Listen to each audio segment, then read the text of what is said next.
Fala pessoal, tudo bem? Boa noite. Bom, vamos voltar agora para a segunda parte da live do Anderson Lima. Essa é aquela parte que quem tiver dúvidas e quiser mandar perguntas, aproveita e manda. E a gente continua daí. Deixa eu esperar um pouquinho, o Anderson vai entrar. E a gente continua o papo. Hey Tim, Tim Prouvé entrou aqui. Anderson já entrou, deixa eu chamar ele aqui e a gente continua de onde a gente parou.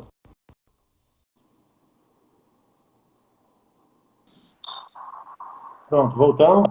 Voltamos. Vamos ver se a conexão estabiliza agora, que ela estava bastante ruim agora no final. Ficava oscilando.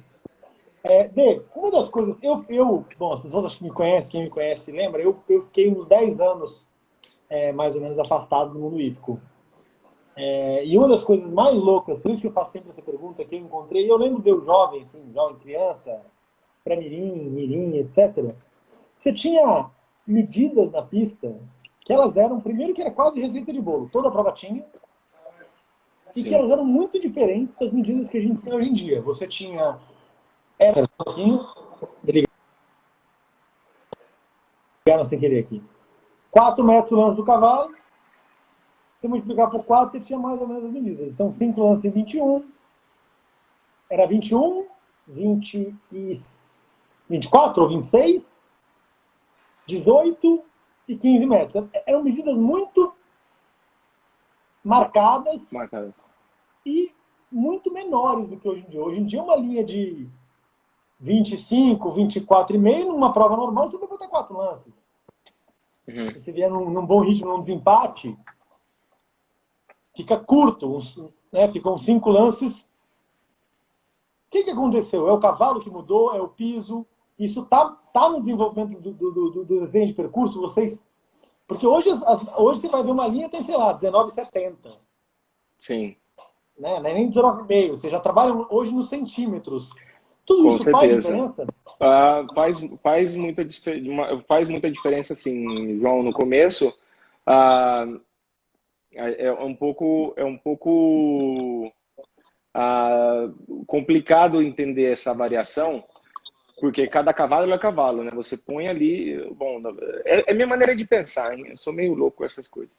Ah, a gente vai, a gente põe ali, que nem você falou, né? Antes era 15, 18, 21, 24 e 28. Acho que era meio assim, né?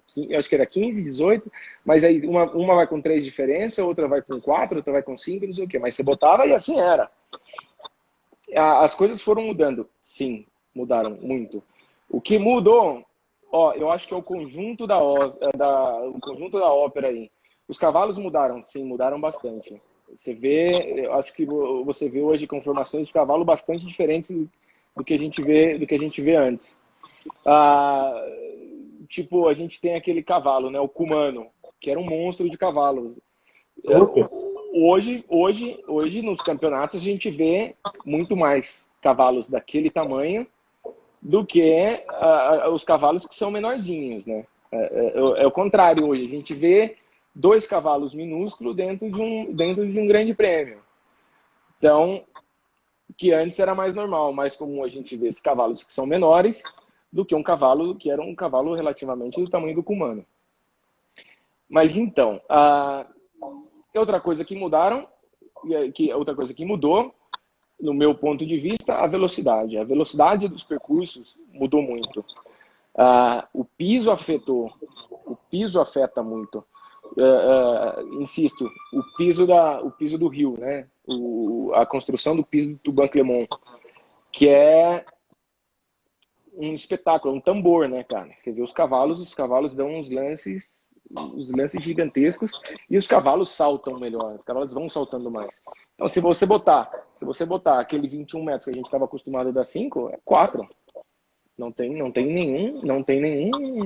Nenhuma dúvida. E isso também influencia, isso também é coisa do ritmo, né? Os cavaleiros, falando um nível um pouco mais alto, umas provas um pouco mais, né, mais altas. Cara, você põe 26 metros, desculpa, você põe 27 metros, são 6 lances. Não tem problema. Com 27,30 são 6 lances também. Ok, depende de onde o que vem atrás ou o que você vai depois, Sim. né? Vem da onde que você vem. Mas um duplo de 8 lances, um duplo de 8 metros hoje é normal, comum. 11,40, 11,50, e você vê, poxa, 11,50 é muito? Sim, é muito, mas o ritmo que eles vêm, os cavaleiros, do jeito que eles vêm saltando hoje, do jeito que eles treinam, isso é uma coisa um pouco minha. Quando os cavaleiros eles treinam com uma velocidade reduzida. Então, quando você põe um percurso com umas distâncias um pouco mais longas, o cavalo perde um pouco aquele centro de equilíbrio dele, aquela zona de conforto que ele está trabalhando todo dia, que ele está montando todo dia. Então, essa é uma coisa onde os cavaleiros também, né? O cavaleiro ele conhece seu cavalo ali, eles buscam um melhor traço para eles e eles conseguem responder melhor as perguntas. Acho que a primeira vez que eu armei na Santo Amaro, depois de algum tempo, foi nesse aniversário da Santo Amaro. Eu acho que eu botei uma linha, eu acho que devia ter 28, acho que 28,50. Alguém chegou para mim e falou assim: "Dê, aqui tá no meio do caminho". Eu falei assim, não, desculpa, não, 20, acho que foi 29,50, eu queria 7 curtos, alguma coisa assim. Eu não lembro bem a distância. Aí eu falei, cara, eu acho que não, acho que é normal. Eu andei, mas qual é o seu caminho? Da onde você vai? Da onde para onde? Aí eu caminhei, falei, para mim é aqui. Eu acho que vai estar bom. Não, aqui tá longo, tá curto, tá longo, tá curto. É relativo. Depende do que você tem embaixo, como cavaleiro, né? Mas a equitação mudou muito, as medidas mudaram muito, muito, muito, muito. Maravilha. Agora uma pergunta um pouco polêmica, mas eu acho que nem tanto. Obstáculo Rio. O que você acha? Tem que continuar. Tem que continuar. O Rio tem que continuar, cara. Infelizmente, a gente tem cada vez menos pistas com o Rio fixo. Eu acho que tem que continuar. Eu acho que é muito importante um bom grande prêmio,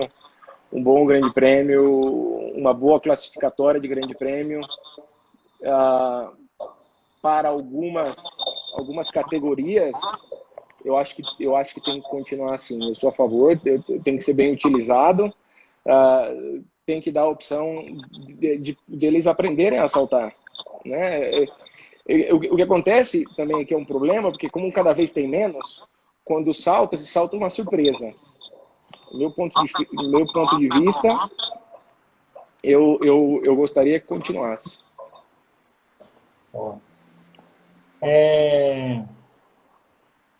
Mas por que você acha que dá tanto acidente, tanto problema com o Rio? Porque eles não tem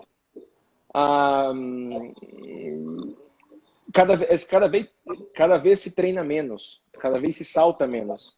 Então, tanto o cavalo quanto o cavaleiro, eles perdem o hábito de montar um rio. Eu acho que se perde um pouquinho aquela prática, sabe, de como chegar no rio. Pô, de vez em quando você vê, ok, tem um cavaleiro que tem um cavalo que tem um problema, mas quando você vê um cavaleiro atacando o rio sem necessidade. Depois do rio tem uma testeirinha, um duplo de vertical, não sei o quê. Então eles treinam um pouco. Falta treino, falta experiência, falta aquele hábito de aqui quando a gente estava aqui no Contra aqui, a gente construiu o Rio Pan-Americano, a gente no clube aqui a gente sempre tinha o rio, uma sebezinha, a sebe pequena, o rio bem pequeno, com uma vara posta sempre, saltando o sentido da porta, ficava o riozinho ali. Então, se criou hábito, tem um cavaleiro aqui, um professor antigo aqui das antigas, Carlos Valdez, eu lembro dele, o Carlos falava, ele acabava a aula, aí o cavaleiro dava aquela relaxada, ele falava, peraí, a gente não acabou, tem que saltar o rio. Aí você viu o povo falando assim, como você tem que saltar o rio? Salta o rio, vem, dá no rio. Fazia os alunos dele, que saltavam 1,20, 1,30 ali, dava 2 passadinhas no rio. Tá bom, agora acabou, vai embora. Nunca tinha rio na prova deles,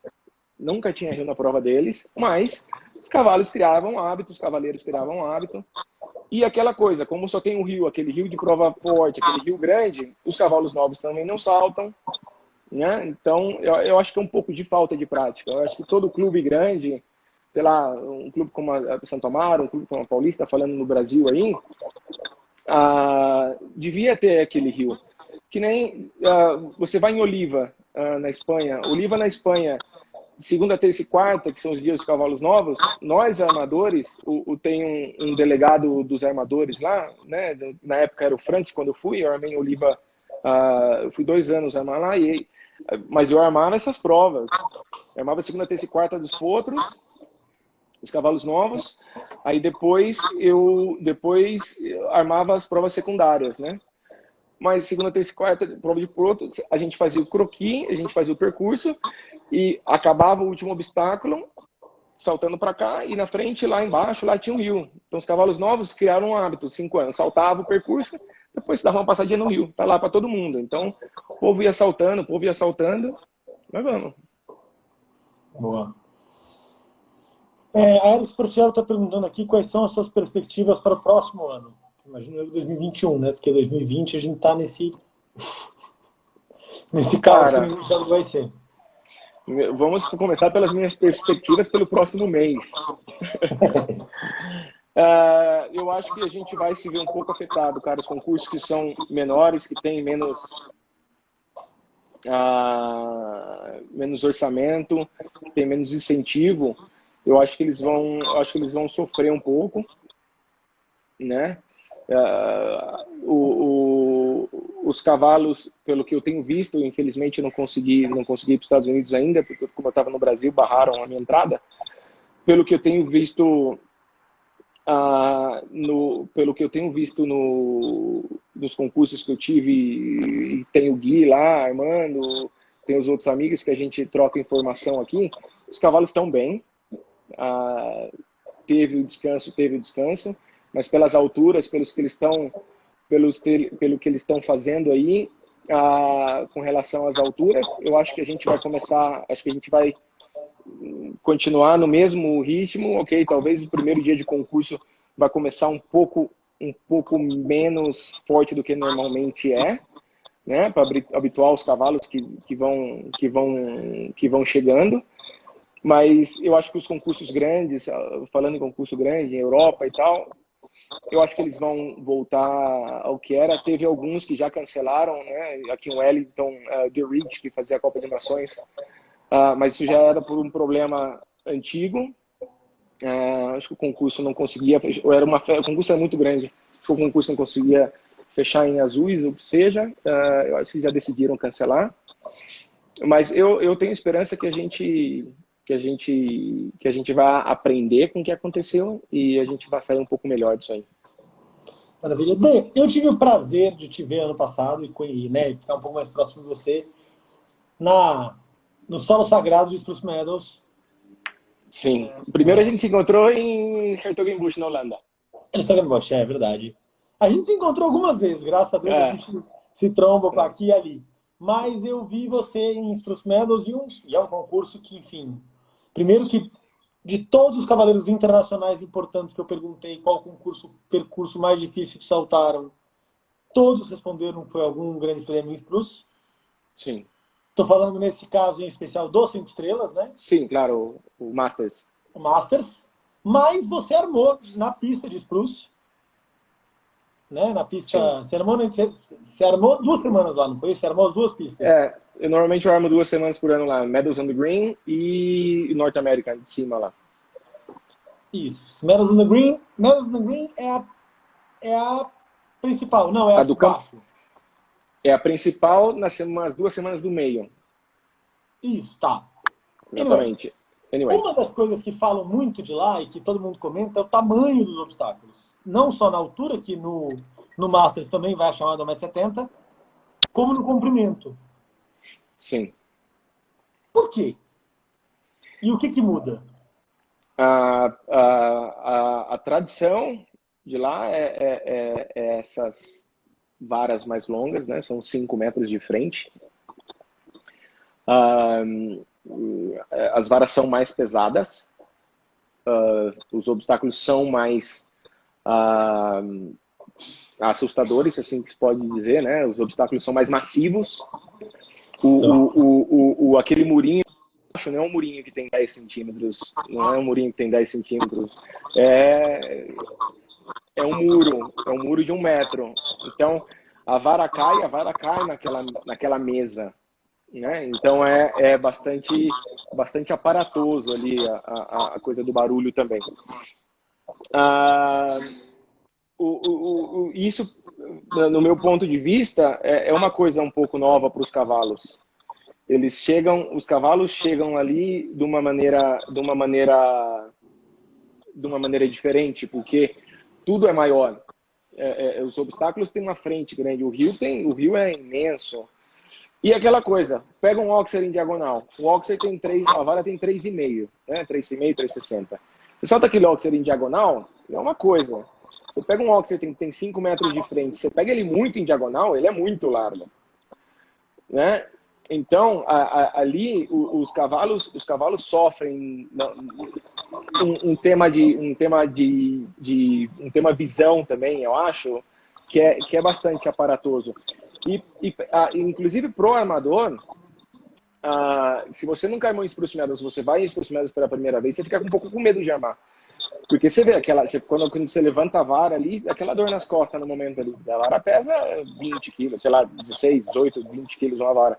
Os ganchos são mais retos, sim, porque precisa um pouco mais de jogo, né? Você não pode colocar aqueles ganchos de 18 milímetros ali, os ganchos são um pouco mais retos. Tudo autorizado pela FEI, claro, ninguém tá trapaceando ali, mas é um pouco pelas características dos obstáculos, pela característica do lugar. E eles têm aquela tradição maravilhosa que eles compram uma série de jogos, né, uma série de obstáculos de diferentes eventos que aconteceram no mundo. Normalmente a Olimpíada, Pan-Americano, o Mundial, são esses obstáculos que vêm fazer parte da pista que a gente está armando. Então, de repente, você está armando uma pista de 1,20 m, de repente você tem sei lá, o Globo Jacking para você colocar, o Mundial Jacking para você colocar na sua pista. Poxa, é espetacular. Você está armando, sei lá, com o salto que estava na Olimpíada, do guia aqui, os músicos, ele está lá, e eu armei com ele, sabe? Mas essa é a coisa, é especial, é bastante especial. E para os cavaleiros, a parte de armação, Calgary é Calgary, bicho. Lá, agora sim que o Leopoldo, para mim é uma das pessoas, para mim não, eu acho que para muitas pessoas, é uma das pessoas que mais sabe de equitação no mundo, e ele faz um trabalho lá que só pode ser feito lá, e ele faz de uma maneira espetacular. Boa. Uma das coisas que me comentaram lá, e eu não vou lembrar quem foi, e é bom você estar aqui, que talvez você possa atestar como verdade ou falso, que um dos motivos também das varas serem tão longas é para ter um pouco de variação no traçado e não destruir o piso e a grama. Então, eu também escutei essa história, não sei de quem, não sei se é verdadeira. Eu vou perguntar pro Leopoldo, vou falar, Léo, estão falando que é isso, é mesmo? Porque essa tradição, essa vara bom, essa tradição tem, acho que Spruce cumpriu 45 anos não festejados esse ano, e se você procurar as fotos antigas de Spruce, tem essa característica, as varas longas. Eles têm um tema das cores, não sei se você notou, o material mais antigo de lá são cores muito, muito padrão. Branco com vermelho e branco, branco com preto e branco, branco com verde e branco, branco com azul e branco, né? Os paraflancos, aqueles paraflancos antigos, mas são paraflancos que têm uma frente de 2 metros, então o obstáculo que tem 5, ele tem 7 ou 8 metros de frente, mais a decoração. Então tá falando que um traço muito maior. É impressionante, é realmente... Sim. E vou te falar, para fotografar é bem difícil, porque se você vai enquadrar o obstáculo inteiro, você não vê cavalo, se você enquadra só o cavalo, você perde o paraflanco, que é incrível. Se você abrir... Qualquer obstáculo de lado, você está ferrado, porque os paraflancos são enormes. É uma experiência Bem curiosa. D, pergunta técnica. Qual é o primeiro elemento que você coloca no croquis? Um obstáculo. Não, tá bom, vou tentar mais fácil. Você começa porque É, você tem de acostumar por algum lugar, ou o triplo, você tem uma coisa. não, eu gosto, eu aprendi, aprendi com o Gui, com o Gilberto, com o Hélio, que agora, falando assim, o Gui, acho que é a minha base principal aí, meu mentor, o número um, o Gilberto e o Hélio estão aí com a mão, eu trabalhei muito mais com o Gilberto que com o Hélio. Ah, eu aprendi a desenhar na mão. Eu gosto primeiro, eu gosto de rabiscar, eu gosto de pegar um papel, imprimir uma folha e rabiscar. E logo depois eu conheci o Arno Giego também, quando o Arno, primeira vez que eu vi, aqueles desenhos, ah, aqueles gráficos bem bacana, assim, feito à mão. Então eu sempre gostei de rabiscar. Então muitas vezes, cara, começo com um traço ali, eu quero um obstáculo aqui. Então coloco aqui, de repente começo a imaginar daquele salto para um duplo, daquele salto para um triplo, ou daquele salto para outro salto para outro salto. Então as coisas vão saindo, vão fluindo de uma maneira meio agora assim artístico, sei lá.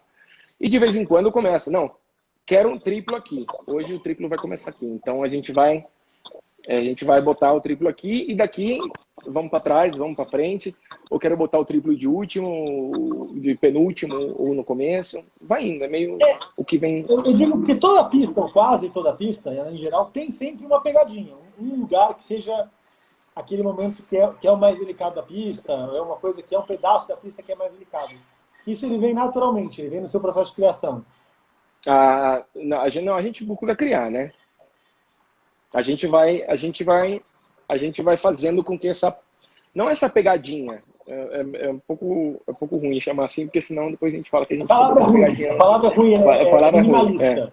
E sim, tipo, sei lá, você cria um percurso. Criar um percurso, você pode tornar aquela linha mais fácil, mais difícil com diferentes elementos, com a distância, com o tipo de obstáculo, com os elementos que vão nos obstáculos, que vai no obstáculo, a testeira, a vara, fosso, uma vara sólida, uma vara máfia, né, que são as linhas na horizontal e tal. A gente vai criando ali elementos para tornar aquele obstáculo, aquela linha, aquele conjunto, uma parte não que seja mais delicada, mas que seja tão delicada quanto o resto do percurso. Eu gosto de balancear, né? Bom, a idade é outra. O mais interessante para a Peraí, gente. Peraí. Alô? Oi, oi, oi, oi, Oi, oi, voltou. oi, oi. Voltou. Então, eu gosto de balancear, né? Que aquela dificuldade que tenha naquela linha esteja por todo o percurso. Que não seja só ali, para que não seja a pegadinha. Você vai bonito, 1, 2, 3, 4, 5, de repente 6, 7, 8, e de repente 9, 10, 11, 12. Então você torna aquela parte do percurso meio impassável. E aí voltando àquela sua pergunta, você já errou? Sim, a gente pode tornar isso daí também. A gente pode errar dessa maneira. A gente torna Era uma só um parte do pouquinho, Dê. percurso. Só um minutinho. Sim, claro. Você vai jantar ou você vai esperar a galinha? Tá bom. Tá na geladeira salada, se quiser arroz com arroz. Tá bom.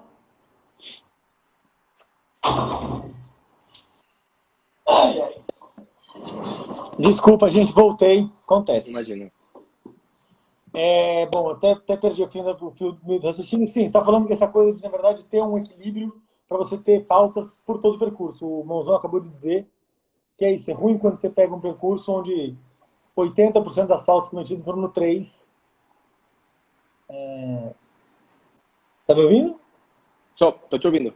Ah, isso. Tô aqui. Boa. Bom, Então, pode falar. não, pode continuar. Não, nada de bronca, não foi bronca não, mozão. Eu tava só resolvendo o negócio do jantar aqui. Não, então, voltando àquela parte do erro, então de vez em quando a gente erra também, a gente erra por esse lado. A gente acaba tornando aquela linha impassável. E aí fica um pouco desagradável, porque fica chamando atenção, né? Então aquela linha, aquele obstáculo chama atenção. E isso é um erro, Entendi. no meu ponto de vista. Boa. Dê, você acha que é melhor, pior ou que tem riscos quando você acaba armando muito tempo no mesmo lugar? Desculpa, cortou um pouquinho. Você acha que é o quê? Melhor, eu digo assim, você arma, sei lá, você arma muitos anos no mesmo clube aqui na Santo Amaro, que é o Santo Amaro, ou a Paulista, você armar muitas vezes, os armadores brasileiros já armaram trocenas, dezenas de vezes no mesmo na mesma pista, com as mesmas medidas. Você não corre o risco de ficar um pouco viciado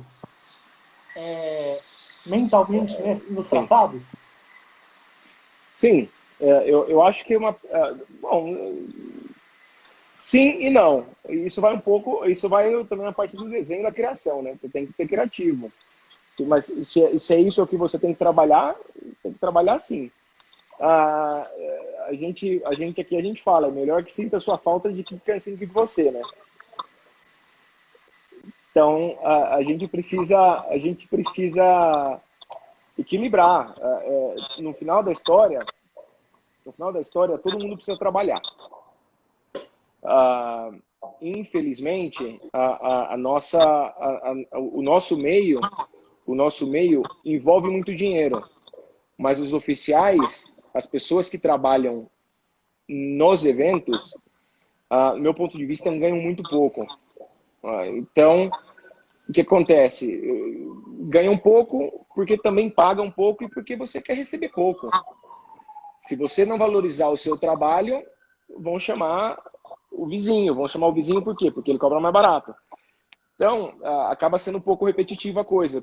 A gente vai chamar fulano por quê? Porque a gente tem esse dinheiro, a gente vai chamar ele aceita e vai vir. Né? Mas isso aí também já é outra coisa. Essa aí já é outro assunto. Mas eu acho que sim, eu acho que fica um pouco repetitivo, principalmente no mesmo clube, né? Eu particularmente, como eu estou envolvido aqui com alguns comitês organizadores, tem semana que eu dou um passinho para trás, eu falo, essa semana vamos trazer outro, para eu armo, eu armo, mas eu vou armar a de baixo lá, menor essa semana, para dar também uma espalhada na cabeça, para chegar com a cabeça fresca. Ou uma coisa que a gente aprende com o Gui, né? A gente, antes de uma semana muito importante, é bom a gente não trabalhar. A gente chegar com a cabeça fresca, chegar com o corpo fresco e para a gente estar com a criação ali um pouco, com a parte criativa bastante fresca. Boa. Uma das coisas que é muito comum na Europa, nos Estados Unidos e aí no México, acho que tem também um pouco, são as tours, né? Sim. Que geralmente, na verdade, em alguns concursos, os armadores revezam, não fazem. Dificilmente um armador arma as 8 semanas, as 12 semanas de Wellington, ou Grande Prêmio. Você tem. Não sei se o Grande Prêmio é só o Gui, mas eu acho que não. Eu acho que tem rotatividade. Essa é uma pergunta. Se tem rotatividade? Não, tem rotatividade. O Wellington são 12 semanas, somos 12 armadores diferentes. Não, bom, Wellington são muito mais de 12. Você começa aqui, claro, temporada. Tem 20 pistas. 20 pistas. Tem que ter 20 armadores por pista. Mas, sim. Mas você acha isso, a existência de uma tour importante para o armador e para os cavaleiros? Eu acho que sim. Eu acho que sim. Um pouco de consistência, no meu ponto de vista, para os cavaleiros é bom, porque ele escolhe o que ele quer, ele escolhe um pouco o que ele quer trabalhar, o que ele quer apresentar naquele dia, né? Desculpa, naquela semana. É uma semana não menos importante, mas sabe que é um pouco mais, tem uma estrela a menos, ou o que for. Ele tem um tipo de cavalo que ele pode apresentar ali. Então ele guarda aquele cavalo mais importante para ele, ele pode se organizar melhor. Eu acho que é muito mais fácil para quem tem uma quadra, como é que fala? Um pavilhão. Pavilhão. Um pavilhão, você tem um pavilhão de 10 cavalos. Você leva os seus 10 cavalos para o concurso, mas você tem 4 cavalos de grande prêmio, 3 cavalos de grande prêmio. Se for assim, você vai ter que sempre escolher um cavalo para ficar de fora naquela semana, né? Ou se você não tem um tour de 12 semanas, ou de 10 semanas, ou de 6 semanas, ou de 8 semanas, você tem uma prova de uma semana, descansa uma ou duas, depois outra. A rotatividade que você vai dar para os seus cavalos é menor, meu ponto de vista. Eu acho que o tour para os cavalos no final da história tira melhor resultado, faz eles trabalhar melhor, faz eles trabalharem melhor e para os armadores, tem sempre uma semana menor e uma semana melhor, né? Tem a semana do 2 estrelas, a do 3, a do 4 e a do 5. No meu caso, em Wellington, eu tenho a felicidade de armar o 4 estrelas, o primeiro dos 4 estrelas. Mas eu cheguei meio aí de cara na 4 estrelas, né? Eu pulei uma parte de seleção aí. Eu armei um ano a Denemit, que é a segunda pista. O segundo ano eu armei a Denemit e a Moldávaro, que são a segunda e terceira pista, em 2 semanas. O ano seguinte eu já fui para 4 estrelas. Show de bola. O Wellington tem uma rotatividade bastante marcada. Tem um grupo de armadores que faz essas 12 semanas, então é muito raro que saia um e entra um. Não é que entra um todo ano, entra um novo ali. Eles são bem fechados com isso. O Gabriel Dário perguntou aqui agora há pouco, eu já não sei mais onde ele falou isso. Você chega para um concurso com todos os croquis armados, já desenhados, prontos, ou você mexe neles durante o final de semana? Não chego com nada pronto. Eu chego com o primeiro dia. Minha maneira de trabalhar, eu gosto de trabalhar assim. Eu aprendi um pouco meio assim. Eu gosto de trabalhar. Primeiro dia chegar pronto, completamente pronto. Primeiro dia, já um plano de trabalho, já tudo armado. Eu gosto de chegar com 2 rabiscos. Classificatório de grande prêmio, ou clássico, né? Diferentes regiões têm um nome que for. E o grande prêmio, uma ideia meio pronta ali. Muitas vezes a pista tem uma pendente, o sol vai e vem por aí. Tem lugares que você vai em março, o sol é 1. Aquela linha principal ali está ali. Você fica com aquela ideia que você foi em março e você tem aquele triplo lindo, maravilhoso, saltando nessa direção. Aí quando você vai em outubro, aquela linha ali é exatamente aquela onde tem o sol de frente para você, então já te afeta o seu desenho. Então, por um lado pode ser desculpa que eu faço desse jeito, mas por outro lado é uma maneira que eu me sinto melhor. Eu gosto de trabalhar um dia completo, como o dia seguinte já começa, os croquis já estão todos prontos, empregados e tudo, e aí vou indo assim, dia por dia. Você adapta, dependendo do que você tem de material.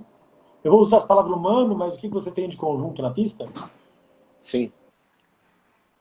Adapta o que tem de material? Sim.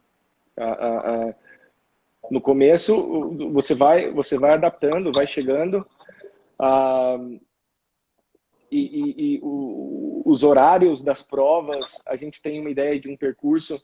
A gente tem uma ideia de um percurso X, para falar assim. De repente, a gente chega no concurso e são 250, 230 cavalos para saltar na sua pista no mesmo dia. Então, esquece aqueles 12 saltos que você tinha, uma prova de desempate, aquele desempate longo, aquela prova, aquele percurso mais longo. Aí você vai adaptando. Aí chega no momento, a primeira prova já está aberta, já está caminhada, e no outro dia você precisa mudar. No outro dia não. Na outra prova você tem que mudar. Vai no júri, fala com o júri, fala com o pessoal de paddock, fala com fulano, com o organizador. Você vai fazer alterações, ou senão o dia vai explodir, a gente não vai terminar. Então a gente vai adaptando. Por um lado a gente vai com o plano feito, sim, mas aí tem outros fatores que podem influenciar. E tecnicamente você muda a prova? Você entrou Ah, numa prova é difícil explicar o que eu quero dizer, mas assim, você tá vendo, você conhece os cavaleiros. Eu imagino que você conhece os cavaleiros. Você viu os cavaleiros saltar no primeiro dia. Você aperta mais no segundo dia ou você tira um pouco a mão, dependendo de como os cavaleiros se apresentaram? sim, sim. Tem dia que você chega com uma ideia, que nem eu falei, eu chego com uma característica técnica que você desenha ali no papel, ah, e você desenha com uma expectativa que você vai ter um resultado X. Os cavalos saltaram super bem, os cavaleiros estão montando de maravilha e 30 zeros. É pro dia seguinte pro Grande Prêmio, você pode apertar um pouco mais, aí você tenta achar aquele número ideal, ou você sobe, ou você desce o nível ali, um pouco, de vez em quando a gente chega no lugar, a gente ganha 1,50 m. Pô, tem que botar mais. A gente tem que ter um mínimo de 1,50 m. Tem que ter 1,50 m. A gente é capaz de fazer 1,50 m. Mas tem que ter. E aí é um pouco aquela coisa do armador trabalhar e buscar fazer o melhor papel. Não falando que você está enganando ninguém com as alturas. Você não está enganando ninguém. A prova de 1,50 m é 1,50 m. Mas a variação, a gente tem como adaptar, a gente tem como fazer um cavalo, e a gente tem como educar também um grupo ali a saltar um pouco melhor, meu ponto de vista. Boa.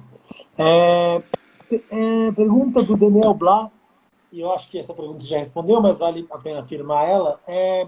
A orientação do Sol, o posicionamento do Sol interfere na formação?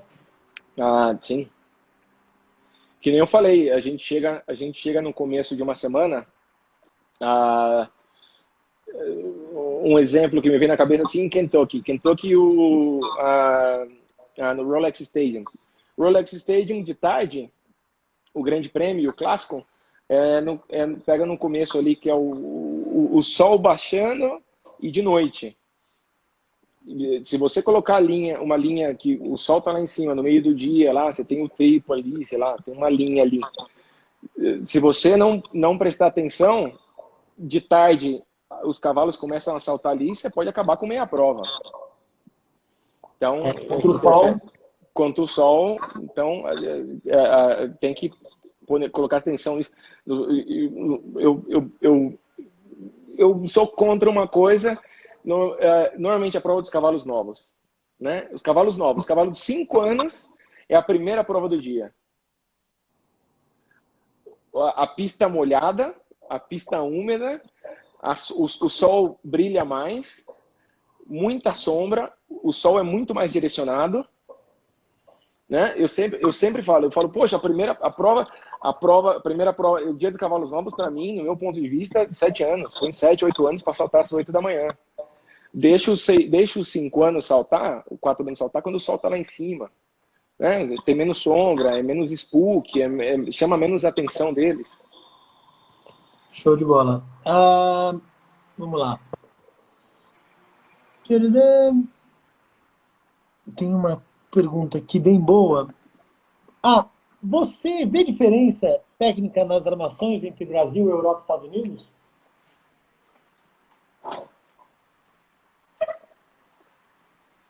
Ai, ai. Ah,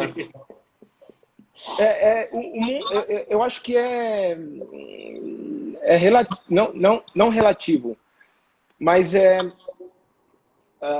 a gente tem que comparar os níveis, né? A gente tá falando do quê? De quem? Para quem? Estamos falando de prova forte? Estamos falando de grande prêmio? Tá, a gente tem que falar de prova forte. Europa, a forte é 1,60 m, né? Tem 1,55 m, tem 1,50 m. Divido pelas estrelas. Bom, eu tenho 1,70 m, que é Aachen e Calgary, que não se compara no mundo, né? Nos Estados Unidos, igual. Tem grande prêmio de 1,40 m, tem grande prêmio de 1,35 m, 1,40 m, tem grande prêmio de 1,45 m, tem grande prêmio de 1,50 m, tudo igual. Muda a característica técnica? Talvez mude a qualidade de obstáculos, a qualidade dos obstáculos que eu posso comparar, as varas, os obstáculos em si, os pisos no Brasil estão bastante bons. Então, por essa parte, eu acho que existe pouquíssima diferença. Eu acho que sim, poderia melhorar a qualidade do material, a qualidade das varas. Essa parte, eu acho que sim. Com relação a estilo de armação, eu acho que é um pouquinho, com relação a quem está armando. A gente está falando de prova forte, outra vez, ok. A gente tem o Liano Vessani, a gente tem Frank Rothenberg, Santiago Varela, que estão do lado de lá, né? E outros muitos aí, a Gregory Baudot, que agora é um dos top armadores, a Gerard Lachat, que arma o Geneva, daquele lado. Do lado de cá, tem o Leopoldo, o Gui, a Marina, Antônio D'Ambrosio, entre outros, né? Existe uma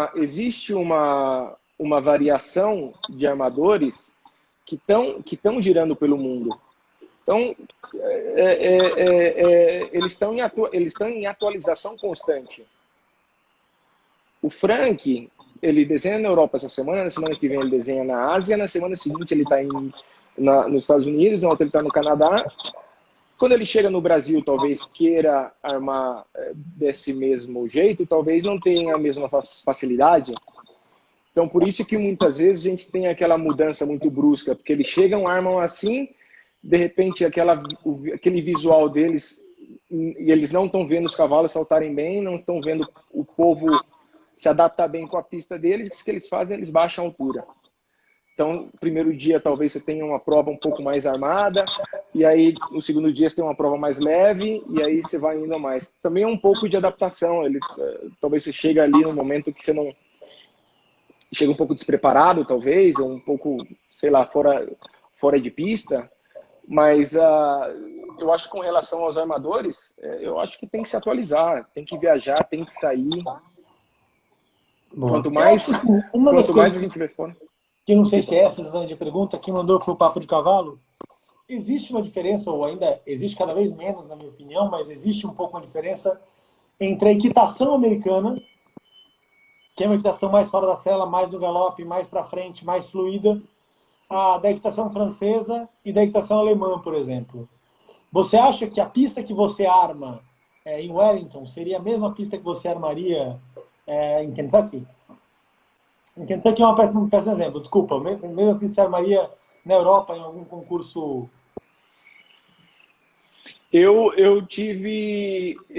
Agora que eu fui no Sunshine Tour, no Sunshine, resolveu. A qualificativa do Grande Prêmio que eu tive lá,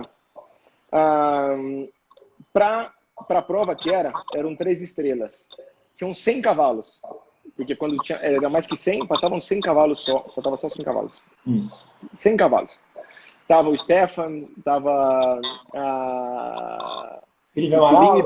Felipe, o Pedro, o Neco, Musa, tava todo mundo lá.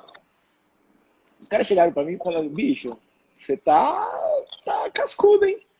Falei, pô, são 100 negros, bicho. O que a gente vai fazer aqui? Eu arrochei, cara. Sem dó. Carquei o ferro sem dó, né? Como a gente fala, né? Eu tomei uma decisão errada com o tempo. Eu mantive o tempo que eu tinha medido e a prova ficou forte demais. Eu armei a mesma prova que eu armaria em Wellington no Sunshine Tour. Não sei se eu respondo a sua pergunta. Responde. Ok, Wellington, o que é mais... não, que a Europa é mais difícil, Europa é mais fácil que Wellington? Não, eu cheguei um pouco empatado, entre aspas, em Wellington, quando a gente tem uma prova assim, de 100 conjuntos, a gente abre um percurso realmente exigente, a gente aperta o tempo, material delicado e tudo e tal. E eu tomei a mesma decisão no Sunshine de ir por essa linha. Ficou forte, mas foi uma prova boa. O Stefan fez uma por tempo, depois do Grande Prêmio ele acabou ganhando. Mas muda sim. A gente tem que se adaptar.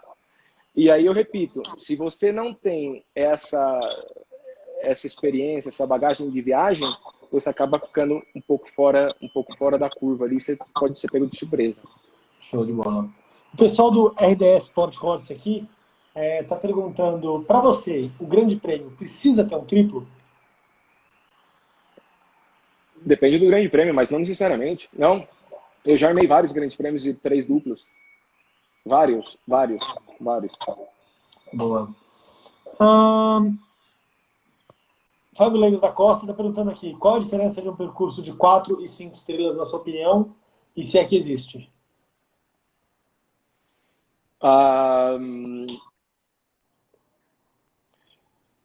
Oi, Fábio. Eu acho que vai um pouco.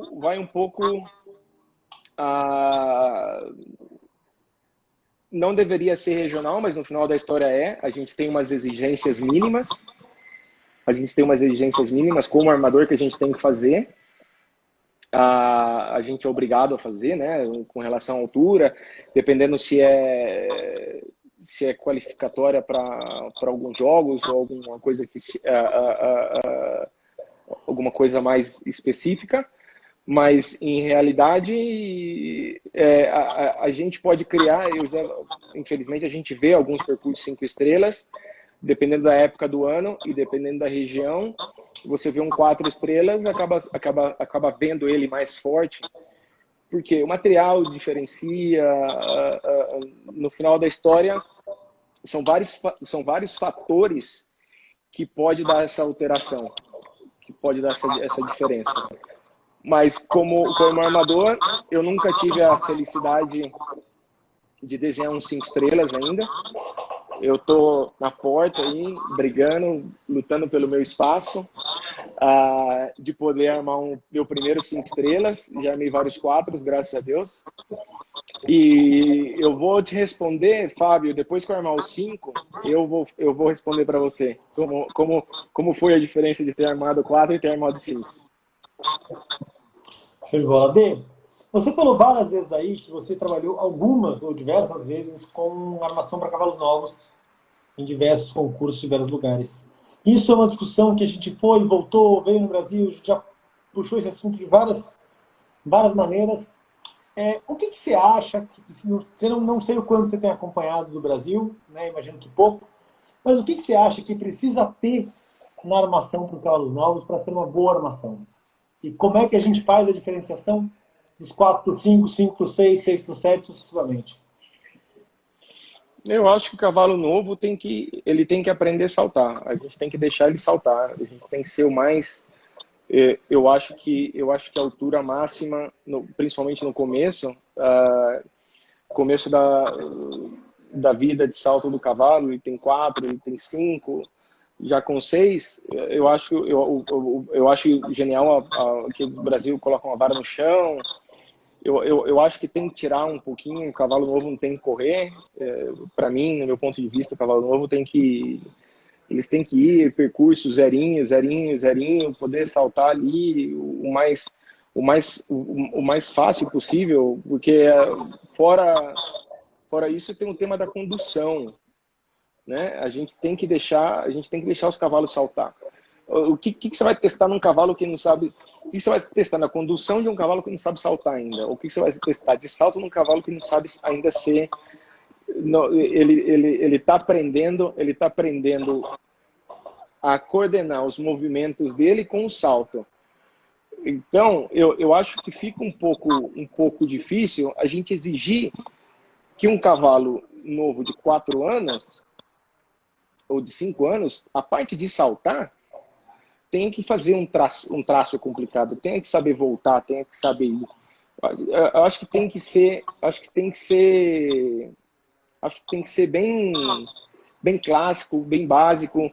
Agora sim que muito que os americanos usam aqui, Hunter, tem que deixar os eu sei que nem sempre a gente tem essa opção, porque as pistas não dão essa possibilidade para a gente, e a gente tem que variar, porque senão fica uma coisa meio repetitiva.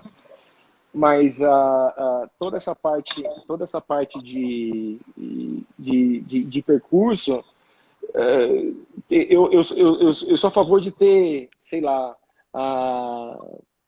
comitê para essas coisas, e um grupo de pessoas sentar e conversar.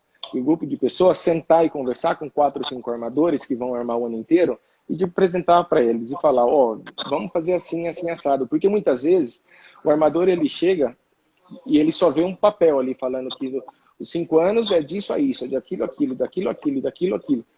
Então, mas talvez falte um pouco aquela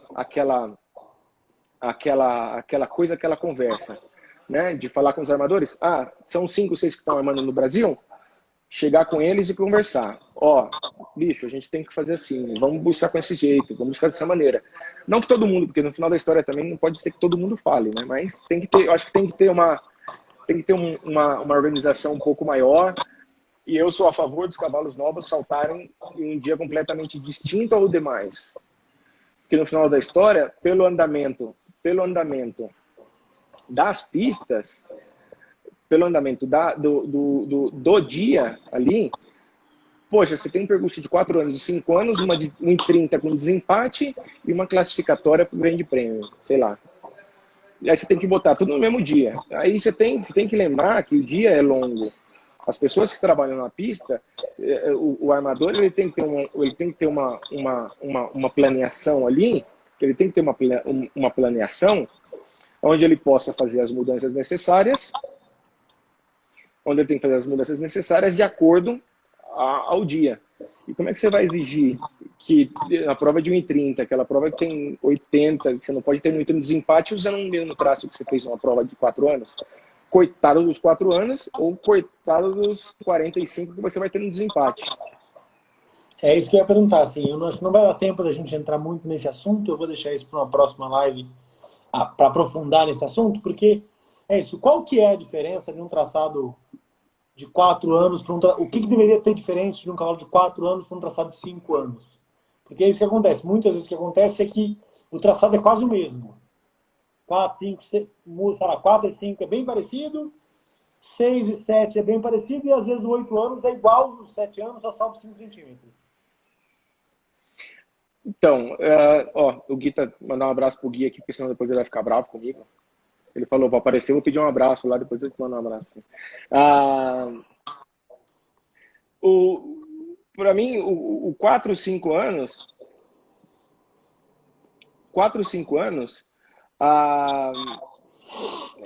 cara, arroz com feijão. É a base da coisa ali. Para mim, eles têm que ser super básicos, super clássicos, super tranquilinhos. Qual o problema de colocar um furo para cima de 4 e de 5? Do meu ponto de vista, nenhum, desde que o traço de 5 seja apto para o traço de 4. Então, se a gente está fazendo um percurso para 4 e 5 anos, não tem problema nenhum ele ser o mesmo. O que tem que fazer ali é deixar os cavalos passarem zero. Os cavalos têm que passar ali, tem que ir indo. Do meu ponto de vista. Né? Aí depois, ele vai fazendo 6, tá, ele já tem que aprender a competir. Tá fazendo 7, ele vai indo. Os cavalos têm que... tudo tem uma coisa que tem que ser... É que não é só botar... vamos fazer prova de 4 anos. E de 5, de 6, de 7, tá? Por que não senta e conversa? O que a gente quer fazer com os cavalos de 7 anos? O que a gente quer fazer com o cavalo de 8? Qual a ideia? O cavalo de 7 tem que chegar onde? O cavalo de 8 tem que chegar onde? A gente quer cavalo de 8 para chegar, sei lá, para saltar um grande prêmio, alguma coisa? Tem que ter uma base. Ele tem que ter tem que ser progressivo. E o cavalo que salta 5, quando ele chega no 6, ele não tem que assustar. O cavalo que salta 6, quando ele chega nos 7 anos, ele não tem que assustar. Porque isso acontece de vez em quando, né? Acaba um dia, quando você vai para o dia seguinte, quando você vai para a idade seguinte, para o ano seguinte, o cavalo toma um susto, cara. Abre o olho, né? Bom, porque tem que ser progressivo. Boa. Dê, isso daria mais papo, a gente continuaria falando disso, porque tem uma galera querendo falar sobre esse assunto. Não Ju, fala, hein, cara. a Ju perguntou, todas as lives estão salvas ou aqui, ou no IGTV, ou se não estão no IGTV, estão no YouTube. Eu sempre preciso agradecer a Malu Curi e a Kalu da Lucky You pelo apoio que elas estão me dando. Tem duas perguntas aqui. Uma delas é do Bernardo Lopes, que pergunta: quando você faz um percurso, mais ou menos quanto tempo você leva entre começar a rabiscar e ter ele pronto? De 5 minutos a 5 horas. 3 dias. Cara, é muito relativo. Tem momento que você chega ali, você começa a rabiscar e você encontra um percurso que você gosta em 5 minutos. Depois você perde ali 1, 2 horas, 3 horas. Eu vou falar uma coisa que o Gui vai dar risada. Você não vai na primeira distância. Eu e o Gui, a gente usa essa brincadeira, né? De, pô, esse daqui você croquis que você foi na primeira distância, né? Não, você não pode ir na primeira distância no croquis. Você fez o croquis, você gostou dele? Perde outros 15, 20 minutos, o que for, não tem problema. Você pode tirar um percurso ainda melhor. Pode demorar 5 minutos, 50, tem dia que você rabisca e não vai, cara. E uma coisa, eu posso criar 15 croquis, mas talvez na verdade eu não goste de um, então eu vou procurando outro. D, estamos chegando no final aí. Eu abriria outra live, tem outros assuntos que estão chegando aqui que eu acho que são legais, mas não dá tempo de fazer tudo, é muita gente, é muito papo. Então eu queria agradecer imensamente a sua participação, dar aí a palavra para você agradecer também. Você tem aí 3 minutos e meio antes da live ser encerrada. Lembrando todo mundo que segunda-feira que vem teremos outra live, ainda não sei dizer com quem, estou aí avaliando. E queria deixar essa indicação, acabou de falar isso, eu até brinquei com o Gui de fazer isso, e vocês pensarem de alguma forma num curso online ou em alguma coisa que as pessoas possam participar. Porque, cara, muita gente tem vontade de, pelo menos, entender. E essa, acho que fazer essa última pergunta, nem vou abrir para você falar não, porque essa pergunta é muito legal, que é: você acha importante para o cavaleiro entender de desenho? Sim, muito. Para eles entenderem um pouco aí o que a gente quer fazer, o que a gente quer na hora que a gente arma um percurso. Né? Talvez quando a gente faz um percurso ali, talvez a gente põe aquele obstáculo ali por uma razão. E a gente desenha e a gente constrói o obstáculo por uma razão. Talvez a gente está buscando alguma coisa que os cavaleiros não entendam. Então é coisa de eles entenderem e perguntar, né? O que você quer com essa distância? Eu queria isso por causa disso. Né? Eu botei essa distância aqui por isso, botei essa distância por aquilo. E muitas vezes os cavaleiros não sabem caminhar uma pista. Não falo no ar, né? Os cavaleiros não sabem caminhar uma pista. Ou eles não sabem ler uma coisa que a gente está perguntando. Né? Mas é por aí. E só para perguntou o negócio do curso, né? Um curso online. O Totti, que é armador aí de Campinas, fez curso comigo. Fiz um curso faz 2 anos na IPKRA, lá em São Bernardo do Campo, com os meninos lá, com o Nelsinho, com Bola e com o Felipe lá. Eu fiz o curso com eles e o Totti fez o curso comigo lá. E aí o Totti me mandou uma mensagem, falou: poxa, posso te mandar um croquis? Você pode ver para mim? Você pode analisar para mim? Falei: Totti, manda aí, vamos fazer um bate-papo aqui. Abri, né, a gente fez um Zoom, compartilhei a tela com o Totti, fui aí, não dando uma aula, mas compartilhando um percurso dele que ele fez comigo, que ele fez para ele ter para ele entendendo um pouco. Não estou falando que eu sou o dono da palavra ou não. Meu pai está falando aí que ele fez o curso também. Sim, meu pai fez o curso também. Passou também, mas quando a gente quer, João, quando a gente é interessado, quando a gente quer aprender, não tem barreira que fecha as portas para a gente. É tudo uma questão de interesse, tudo uma questão de querer. Então, eu estou aberto para todo mundo, me escreve, me manda um e-mail e tal, e eu estou aqui, a gente organiza um tempinho, a gente faz um bate-papo com qualquer um sem nenhum problema. Maravilha. D, tem uns 20 segundos, então Muito obrigado pela participação. Muito obrigado a todo mundo que assistiu. E espero que a gente se veja em breve. Tem que mandar um beijo pro meu irmão, senão ele vai ficar bravo comigo. Valeu, Alisson. Os mexicanos, a galera que mora aqui, ó. Beijo a todos. Valeu, obrigado. Obrigadão, gente. Até semana que vem. Valeu, João. Obrigado. Tchau.